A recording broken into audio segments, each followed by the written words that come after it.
Quiet Corner Stories ကနေကြိုဆိုပါရယ်အပိုင်း1ငါအမုန်းဆုံးသူမဖြစ်ချင်ဘူးနာမည်ကြီး idol Hoshi ကမနက်ဖြန်ညနေခင်းတွင်အခမ်းအနားတစ်ခုတက်ရောက်မည်ဖြစ်ကသူ့ကိုကြိုဆိုဖို့သူပရိသတ်များလေရင်ကွင်းစီသူကိုဦးတည်နေကြသည် Hoshi ရဲ့ဖန်ကလပ်မှာအမာခံပရိသတ်တယောက်အနေနဲ့ဝါရင်လောင်ဖောပန်66ကသူမကင်မရာနဲ့အတူထွက်လာခဲ့သည်ကားထဲဝင်ထိုင်လိုက်ပြီးနောက်ဝိပေါ်တဲ့ဝင်ကြီးချိန်တွင်ရှမ်းချောင်ကိုနောက်ထပ်သတင်းနှုတ်တစ်ခုနဲ့တွေ့လိုက်ရသည် entertainment အတိုင်းဝိုင်းနဲ့ဘယ်သူကိုအမုန်းဆုံးလဲဟုတစုံတစ်ယောက်ကသာ66ကိုမေးလာခဲ့ရင်ရှမ်းချောင်ဟုသူမဖြေပေးလိမ့်မည် Hoshi ရဲ့ junior ညီမလေးဟုအမည်ရတော့နာမည်မရှိအမင်းသမီးကပြင်မ reality show တစ်ခုတွင်ပွဲဦးထွက်ခဲ့ကသူမနာမည်နဲ့အတူတွဲလျက်ပြစရာအလုပ်မဲမဲရရမရှိပေအစားပထမပိုင်းတွင်သူမနှင့် Hoshi မှာပတ်သက်စရာအကြောင်းမရှိလားဘလို့ပဲပြောပြောတယောက်ကဝိဘော်တွင် follower တန်း80ကျော်ပိုင်ဆိုင်ထားသည့်နာမည်ကြီး idol ဖြစ်ကတစ်ဖက်လူမှအသိမပြုခြင်းမခံရသေးသည့်တသက်စာတယောက်ဖြစ်သည်နှစ်ယောက်ကြားတွင် agency တူဒီမှလွဲ၍နိုင်ရှင်စရာတစ်ခုမှမရှိပေအစားပထမပိုင်းတွင် Hoshi ရဲ့ဖန်တွေကဒီ junior ညီမလေးထံအာယုံဆိုင်မှုမရှိသည်မှာကြိုးချောင်းစီလျော်လာသည်သူတို့နှစ်ဦးကတူညီတဲ့အဆင့်တန်းမဟုတ်ပဲသူမကိုနာမည်ဖြတ်ခြင်းမှာအနိုင်ကျင့်သည့်နှင့်ပင်တူနေပြီလိမ့်မည်သို့သောထိုရှိုးပွဲ၏စတုထပိုင်းတွင် Hoshi ကဧည့်သည်အဖြစ်ပါဝင်ခဲ့ပြီး junior ညီမလေးကအများမျှော်မှန်းထားသည့်အတိုင်း Hoshi ထံကဲ့တွယ်လာခဲ့သည်ရိုက်ကူးနေစဉ်အတွင်းသူမကနီလန်းဆောင်သုံးက Hoshi ကိုကတ်တွယ်နေခဲ့သဖြင့်ရှူတင်ပြီးချိန်တွင် Hoshi ဖျားသွားကြောင်းဝန်ထမ်းများကပင်ကြော်ညာခဲ့ရသည်ဒီကြေညာချက်ကပြားအောင်ကိုဒုံနှင့်ထိုးလိုက်တဲ့ကဲ့သို့ပင် Hoshi ဖန်တွေကငင်းခတ်နေမိသူမျိုးသားဖန်တွေကဒီတသစ္စာမင်းသမီးကိုတိုက်ခိုက်လိုက်ကြသည်မှာရှာဖွေမှုစရင်တွင်ထိတ်ဆုံးရောက်သွားစေသည့်အထိပင်တရက်ထဲမှာပင်ရှမ်းချောင်ရဲ့တည်ရှိမှုကိုလူတိုင်းသိရှိသွားကြသည်သို့သောထိုကိစ္စအပြီးတွင် Hoshi နှင့်ဝဝနေရမည်အစားသူမရဲ့အဖွဲ့က Hoshi နှင့်သူမကိုကပယ်သတင်းလွှင့်ကနေရာတိုင်းတွင်ကောလာဟာလာပြန့်စေသည်Hoshi ရဲ့ fan တွေခမဒေါသထွက်လွန်သဖြင့်ရှမ်းချောင်ကိုအဆက်မပြတ်တိုက်ခိုက်ကသူမကိုရှာဖွေမှုစရင်တွင်ထိတ်ဆုံးနေရ၌မြဲစီသည်နေုံ fan တွေစိတ်ရှုပ်ရွှေလာသည်သူတို့ကသူမနာမည်ကြီးအောင်ကူညီပေးနေရလားဘလို့ပဲဖြစ်ဖြစ်ဒါကအမုန်းတရားစတင်ပေါက်ဖွာရဖြစ်သည်ရှမ်းချောင်ကိုစူးစဲခြင်းက Hoshi fan တွေရဲ့နေ့စဉ်ဝတ္တရားဖြစ်လာပင်မဲ့ရှမ်းချောင်ရဲ့အဖွဲ့ကရင်းကိုအသုံးချပြီးသူမရဲ့နာမည်ကိုလူသိများစေသည်အင်တာနက်လောကတစ်ခုလုံးကကဲ့ရဲ့မိကိုပင်မစိုးရိမ်ကြသူမရဲ့ရုပ်ရည်ကြောင့်ရှေးခေတ်ဝတ်ဆောင်ဒရမာကားတွင်ပါဝင်တရုပ်ဆောင်ခွင့်ရချိန်၌သူမရဲ့တရုပ်ဆောင်ပုံမှာဆိုးရွားလှပြီးကြီးစုနှုံးမှလည်းအသင့်သင့်မျှသာဖြစ်သည်ဒရမာနှင့်ပတ်သက်ပြီးနမဲကျော်သမျှမှာလည်း Hoshi fan တွေကြောင့်ပင်ဖြစ်သည်နောက်ဆုံးတွင်သူတို့ရှမ်းချောင်ကိုမဖယ်ထုတ်နိုင်မှသဘောပေါက်သွားချိန်၌Hoshiရဲ့နာမည်ကိုအသုံးချဖို့ရှမ်းချောင်ရဲ့အဖွဲ့ကိုခွင့်ပြုပေးထားတဲ့သူမရဲ့ agency ရှင်းရောက်မီဒီယာကိုစတင်တိုက်ခိုက်တော့သည် entertainment အတိုင်းဝိုင်းတစ်ခုလုံးတွင် Hoshi fan တွေကိုပြိုင်မက် fan အိမ်မကင်း fan တွေဟုသတ်မှတ်၍ရကထိုထဲတွင်66ကအကောင်းဆုံးတွေကတယောက်ဖြစ်သည်66ကလက်တလောတွင်တက်စီနောက်ခန့်တွင်ထိုင်နေကရှာဖွေမှုစရင်ကိုကြည့်ရင်နှာခေါင်းရှုံလိုက်သည်ထိုချိန်တွင်ဒရိုင်ဘာရဲ့ဖုန်းမြည်လာကဖုန်းပြင်ရင်ကားကွေ့လိုက်သည်66ကကားမကွေ့ဖို့လှမ်းပြောချိန်မှာပင်ဟွန်းတီးတန်တရက်ဆက်ထွက်ပေါ်လာခဲ့သည်ကျဲလောင်တဲ့ထိခောက်ခံအချို့ကြားလိုက်ရကကားမှာဆောက်ထိုးဖြစ်သွားသည်နိုင်ငံခြားမှဝယ်လာသောကင်မရာအသစ်ကိုရင်ဝင်ထဲပိုက်ထားရင်66ရှိသို့လွင့်ထွက်သွားသည်သူမရဲ့နောက်ဆုံးအတွင်းမှာနမဲကျော်ရီနောက်လာရင်အသက်ဆုံးရသည်မှာဝမ်းနည်းစရာဟု၍ပင်သူမဆေးရုံတွင်နိုးလာခဲ့သည်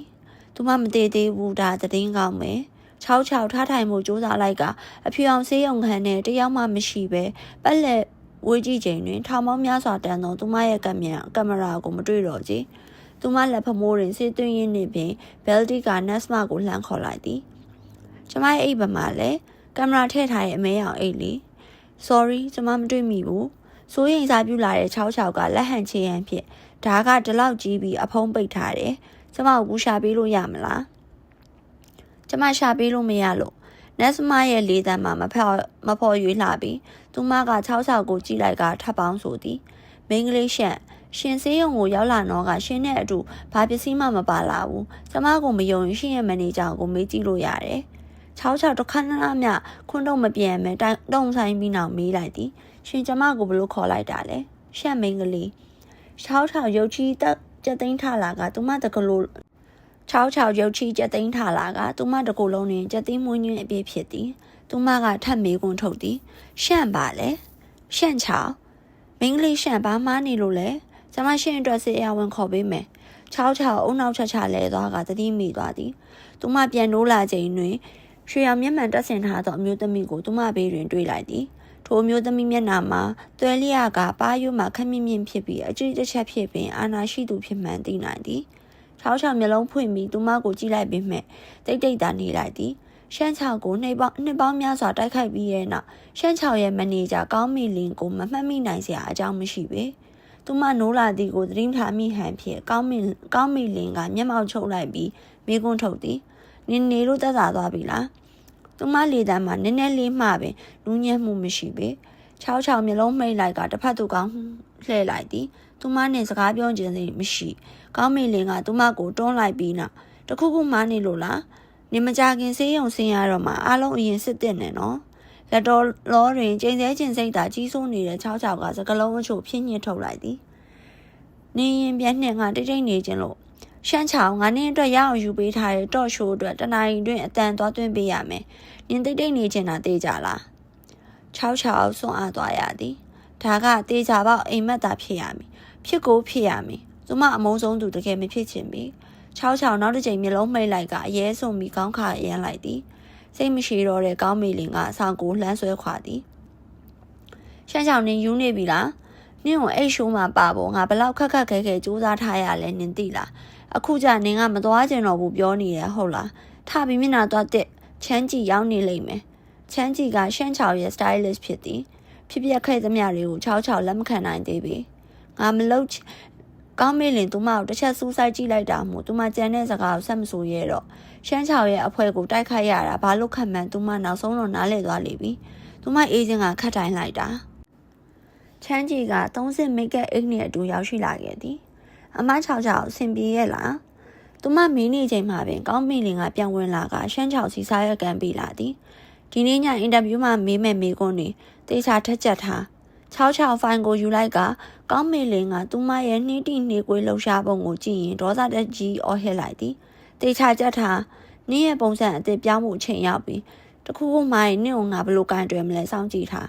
6မေ့လဲမသွားစေဖို့အတက်နိုင်ဆုံးအားတင်းပြီးရဲ့နောက်စာရွက်ကိုမကြည့်မချန့်ကြည့်လိုက်သည်အချိန်များများဆဆမရှိလာတာဖို့ချမ်းကြည့်ကသူမကိုပေါ့ပါမိတ်ကပ်သာပြင်ပေးလာသည်သူမတန်းစင်ခံဝင်ချိန်တွင်မန်နေရှိသူမအမုန်းဆုံးလူရဲ့မျက်နှာကိုတေချာစိုက်ကြည့်လိုက်သည်မျက်နှာအရွယ်စားမှာတင်းရဲ့လှကလက်တဖွားစာခန့်သာရှိပြီးအသားရည်ကောင်းမွန်ကကြည်လင်လှသည်လှပချုံမွေ့သလိုညှို့ငင်နိုင်စွမ်းရှိသည်သူမတွင်သာအတင်းဖြင့်စကားတို့ဖြင့်ပြင်းနှံမနေခဲ့လျင်လူအများစု၏စိတ်ကူးရင်အချစ်ဦးဖြစ်နိုင်ပေသည်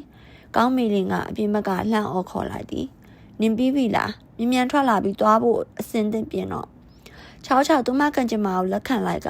သူတို့နှင့်အတူစတူဒီယိုစီဦးတည်လိုက်သည်ပရိုဂရမ်ကိုအသိစိတ်ကင်းလွတ်နေတဲ့အခြေအနေမျိုး၌အတန်သွင်းလိုက်ပြီးနောက်ကံကောင်းစွာပင်အစီအစဉ်မှုက professional ဆန်သည်အလွတ်ကျထားရတဲ့ဇညုံအတိုင်းသူမပြန်ဖြည့်ပြီးတဲ့နောက်အစီအစဉ်ကအောင်မြင်ပြီးဆုံးသွားခဲ့သည်6ကမနှက်ဖြန်နှင့်တပတ်ခါအတွက်အားလျက်2ရက်ရာကကောင်းမီလင်းကစကားနဲ့ငယ်ပြော၍တတိပေးစကားဆိုပြီးနောက်သူမလက်ထောက်ကိုအိမ်သို့ပြန်ပို့စီသည်ကားနောက်ခန်းတွင်6ခြေပြက်လက်ပြက်ကြောမီထိုင်ချလိုက်ကမျက်လုံးမိတ်ပြီးနောက်ယနေ့တနေ့တာအတွင်းဖြစ်ပျက်ခဲ့သမျှအပေါ်ဂယုတက်ဆိုင်ပြန်လဲတွေးတောလိုက်သည်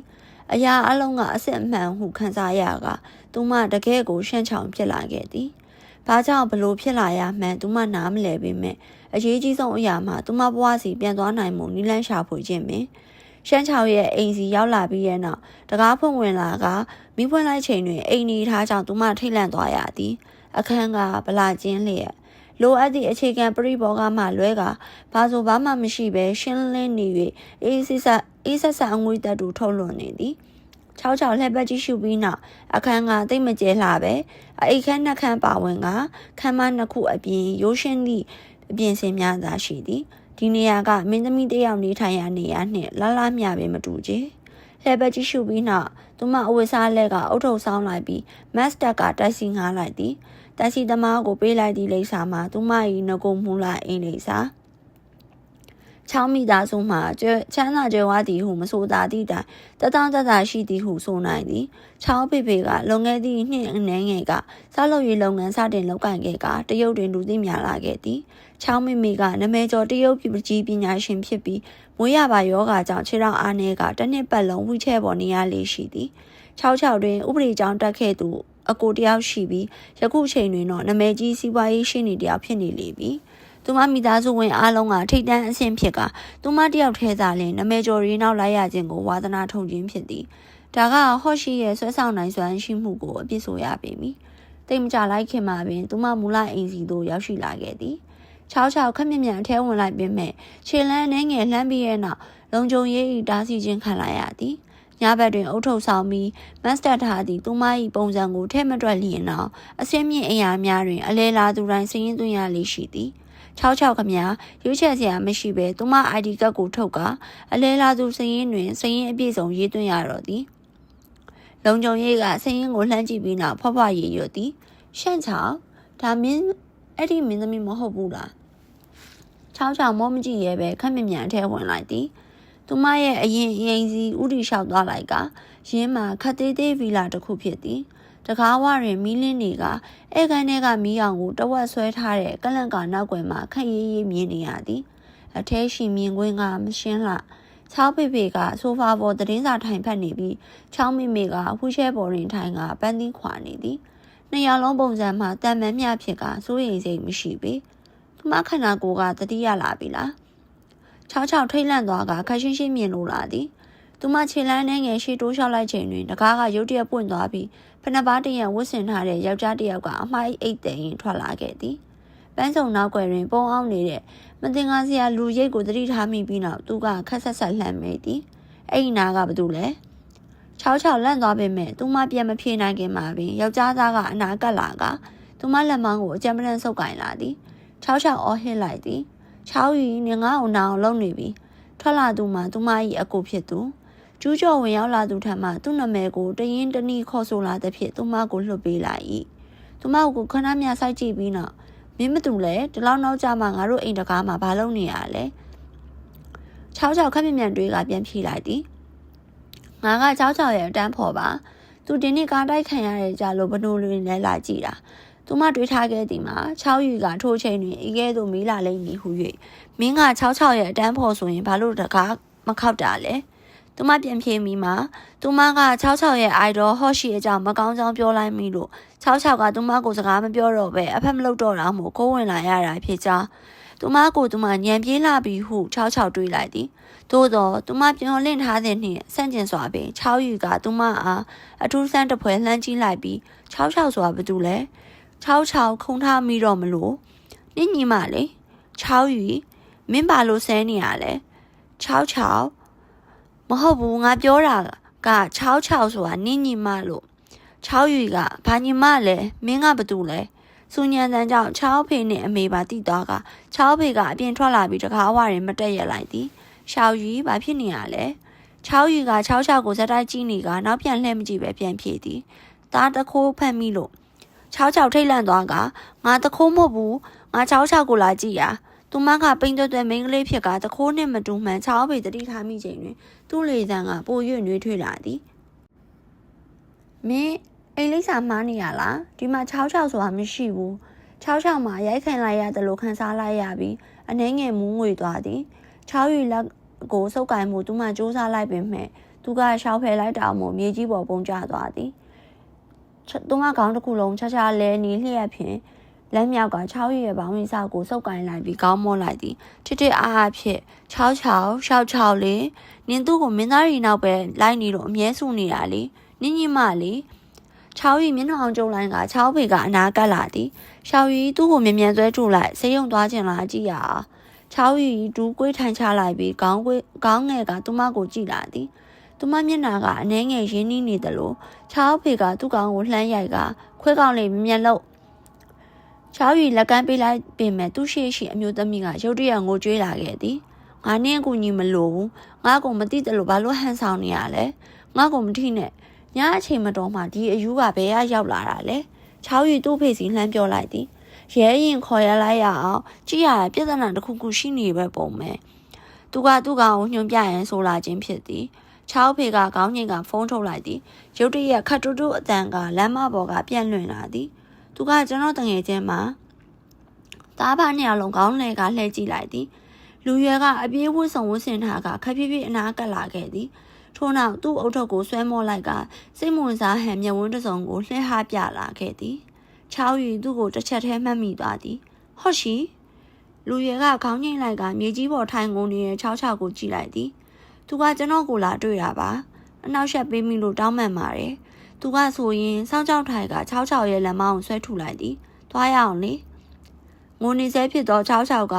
ရင်းနှီးပြီးတစ်ချိန်တည်းမှပင်တစိမ့်ဆန်တဲ့မျက်နှာကိုမျက်ရည်များကြားမှမြင်လိုက်ရသည်ငိုရှိုက်တန်ကသူမလက်ချောင်းနဲ့ဆိုးနေသွားသည်ဟော့ရှိသူမကိုတွဲထူပြီးနောက်တွေ့ဝင်နေတဲ့ချောက်ကိုဆွဲခေါ်သွားသည်နှစ်ယောက်စလုံးမြင်ကွင်းထဲမှပြောက်ကွယ်သွားချိန်မှသာချောက်ရီအမှတ်ရလာသည်ဒီမိန်းကလေးကရှင်းချောင်နဲ့မတူနေဘူးလား